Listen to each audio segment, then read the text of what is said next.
जरा सोचिए, अगर कोई आपसे कहे कि एक सूखा पड़ा बंजर रेगिस्तान फिर से हरियाली से भर सकता है, तो शायद आप हंस दें या इसे कोई फैंटेसी समझें। लेकिन यकीन मानिए, ये सिर्फ एक कहानी नहीं है, ये हकीकत है। और सबसे दिलचस्प बात यह है कि ये काम किसी वैज्ञानिक ने नहीं, बल्कि एक ऐसे जीव ने किया है जिसे इंसानों ने कभी लगभग खत्म ही कर दिया था। सोचिए, जिसे हम खतरा समझते थे वही अब धरती को बचाने में मदद कर रहा है। जब इंसान और प्रकृति के बीच का बैलेंस दोबारा कायम होता है तो धरती खुद को ठीक करना शुरू कर देती है। आज हम आपको एक ऐसी रियल स्टोरी बताने जा रहे हैं जो सुनने में किसी साइंस फिक्शन से कम नहीं लगती।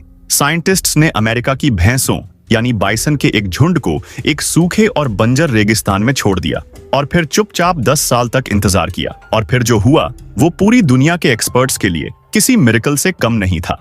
ये दिलचस्प कहानी शुरू होती है मेक्सिको के चिवावान डेजर्ट के एक खास हिस्से से, जिसे कहते हैं जानोस बायोस्फीयर रिजर्व।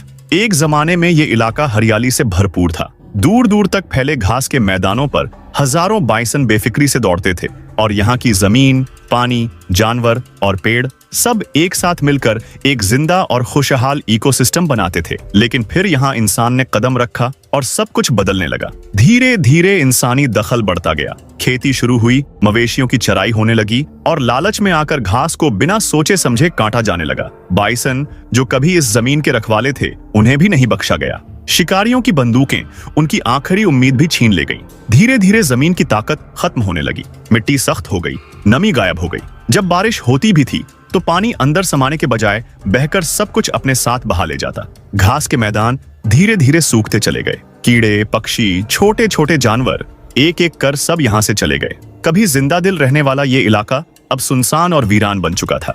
लेकिन फिर समय आया साल 2000 का, जब वैज्ञानिकों ने पूरा नक्शा ही बदल दिया। उनकी योजना भले ही सरल थी, लेकिन इसके पीछे का विज्ञान बहुत गहरा था। उन्होंने तय किया कि वो इस मृत जमीन पर बाइसन को वापस लाएंगे, जिसके चलते उन्होंने साल 2009 में इस इलाके में 23 बाइसन का एक छोटा सा झुंड लाकर छोड़ दिया। आप सोच रहे होंगे कि सिर्फ बाइसन ही क्यों? तो आपको बता दें, बाइसन सिर्फ एक जानवर नहीं है, बल्कि ये एक कीस्टोन प्रजाति है, यानी एक ऐसी प्रजाति जिस पर पूरा इकोसिस्टम निर्भर करता है।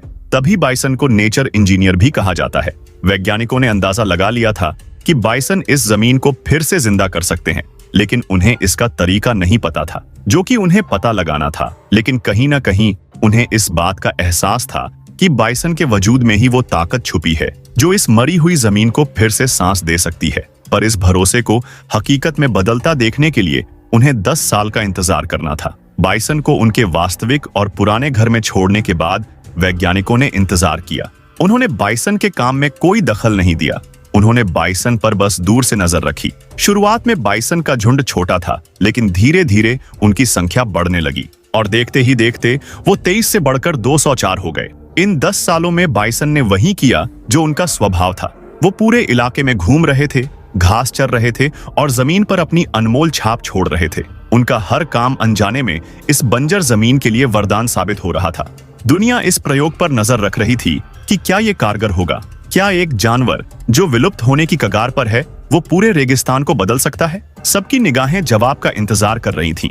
और फिर 10 साल बाद जो नतीजा सामने आया वो किसी चमत्कार से कम नहीं था। जो इलाका कभी बेजान और सूना पड़ा था, वहां अब हरियाली लहराने लगी थी। ये नतीजा नहीं, एक जादुई क्रांति थी, ऐसी जिसकी किसी ने कल्पना तक नहीं की थी।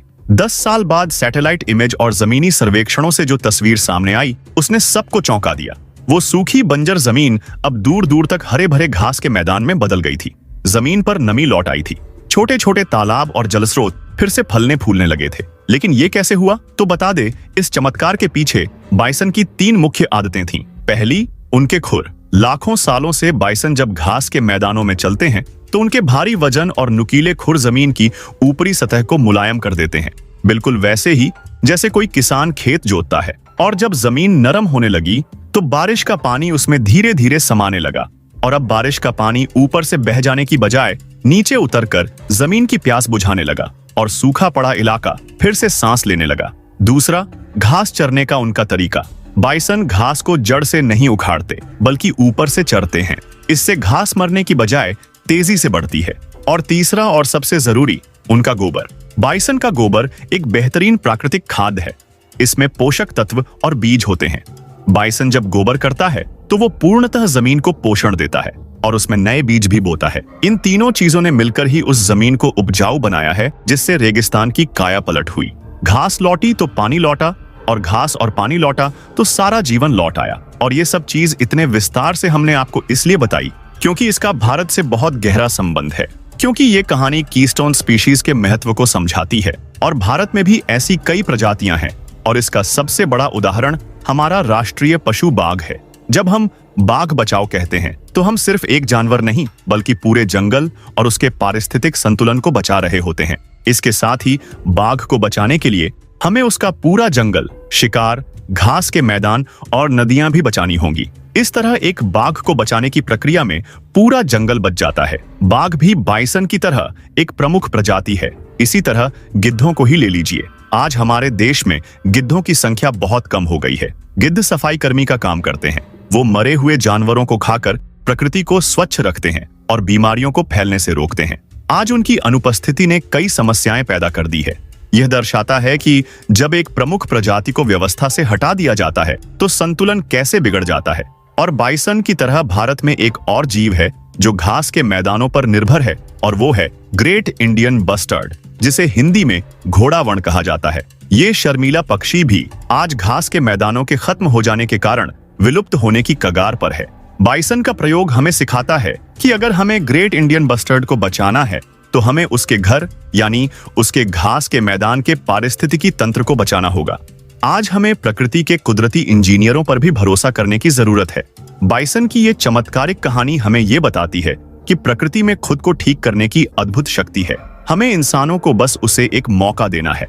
हम अक्सर समस्याओं का समाधान बड़ी बड़ी तकनीकों और मशीनों में ढूंढते हैं, लेकिन कभी कभी समाधान प्रकृति की अपनी व्यवस्था में ही हमारे सामने मौजूद होता है। इस अवधारणा को रिवाइल्डिंग कहते हैं।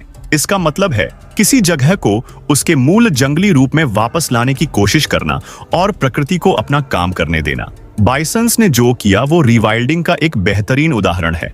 दोस्तों, ये जानकर हमें पता चलता है कि हमने पर्यावरण को जो नुकसान पहुंचाया है उसकी भरपाई अभी भी संभव है। हमें बस प्रकृति की व्यवस्था को समझने और उस पर भरोसा करने की जरूरत है। हमारे आसपास भी ऐसी कई प्रजातियां हैं, जैसे पक्षी, तितलियां और कीड़े मकोड़े, जो हमारे पर्यावरण का संतुलन बनाए रखते हैं। हमें उनके महत्व को समझना चाहिए। वैसे दोस्तों, इस वीडियो ने आपको पॉजिटिव मैसेज दिया हो तो वीडियो को लाइक करके नीचे कमेंट करके जरूर बताएं। आपके कमेंट्स पढ़कर हमें काफी मोटिवेशन मिलता है, इसलिए ढेर सारे कमेंट्स कीजिए और एंड में चैनल को सब्सक्राइब करके बेल नोटिफिकेशन को भी ऑल पर सेट कर लीजिए। वीडियो देखने के लिए धन्यवाद।